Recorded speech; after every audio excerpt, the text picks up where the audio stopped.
Once upon a time, there was a king who had 100 sons. The youngest, the 100th, was Prince Gamani. He was very energetic, patient and kind. All the princes were sent to be taught by teachers. Prince Gamani, even though he was the 100th in line to the throne, was lucky enough to have the best teacher. He had the most learning and was the wisest of them of all. He was like a father to Prince Gamani, who liked, respected and obeyed him. In those days, it was the custom to send each educated prince to a different province. There he was to develop the country and help the people. When Prince Gamani was old enough for this assignment, he went to his teacher and asked which province he should request. He said, "Do not select any province. Instead, tell your father the king that if he sends you, his 100th son, out to a province, there will be no son remaining to serve him in his home city." Prince Gamani obeyed his teacher and pleased his father with his kindness and loyalty. Then the prince went again to his teacher and asked, "How best can I serve my father and the people here in the capital city?" The wise teacher replied, "Ask the king to let you be the one to collect fees and taxes and distribute benefits to the people. If he agrees, then carry out your duties honestly and fairly, with energy and kindness." Again the prince followed his teacher's advice. Trusting his 100th son, the king was glad to assign these functions to him. When he went out to perform the difficult task of collecting fees and taxes, the young prince was always gentle, fair and lawful.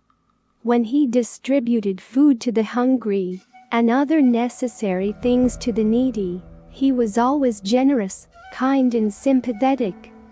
Before long, the 100th prince gained the respect and affection of all. Eventually, the king came to be on his deathbed. His ministers asked him who should be the next king. He said that all his 100 sons had a right to succeed him. It should be left up to the citizens. After he died, all the citizens agreed to make the 100th prince their next ruler. Because of his goodness, they crowned him King Gamani the Righteous. When the 99 older brothers heard what had happened, they thought they had been insulted. Filled with envy and rage, they prepared for war. They sent a message to King Gamani, which said, "We are all your elders. Neighbor countries will laugh at us if we are ruled by the 100th prince. Either you give up the kingdom or we will take it by war." After he received this message, King Gamani took it with him to his wise old teacher and asked his advice. It just so happened that this honorable gentle teacher was the reborn enlightenment being. He said, "Tell them you refuse to wage war against your brothers. Tell them you will not help them kill innocent people you have come to know and love. Tell them that, instead, you are dividing the king's wealth among all 100 princes. Then send each one his portion." Again the king obeyed his teacher. Meanwhile the 99 older princes had brought their 99 small armies to surround the royal capital. When they received the king's message and their small portions of the royal treasure, they held a meeting. They decided that each portion was so small it was almost meaningless. Therefore, they would not accept them. But then they realized that, in the same way, if they fought with King Gamani and then with each other, the kingdom itself would be divided into small worthless portions. Each small piece of the once great kingdom would be weak in the face of any unfriendly country. So they sent back their portions of the royal treasure as offerings of peace, and accepted the rule of King Gamani. The king was pleased, and invited his brothers to the palace, to celebrate the peace and unity of the kingdom.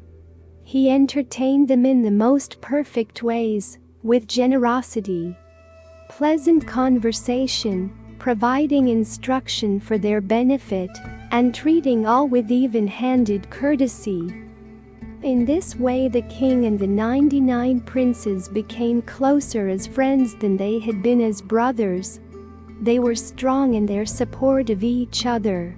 This was known in all the surrounding countries, so no one threatened the kingdom or its people. After a few months, the 99 brothers returned to their provinces. King Gamani the righteous invited his wise old teacher to live in the palace. He honored him with great wealth and many gifts. He held a celebration for his respected teacher, saying to the full court, "I, who was the 100th prince, among 100 worthy princes, owe all my success to the wise advice of my generous and understanding teacher. Likewise, all who follow their wise teacher's advice will earn prosperity and happiness. Even the unity and strength of the kingdom, we owe to my beloved teacher."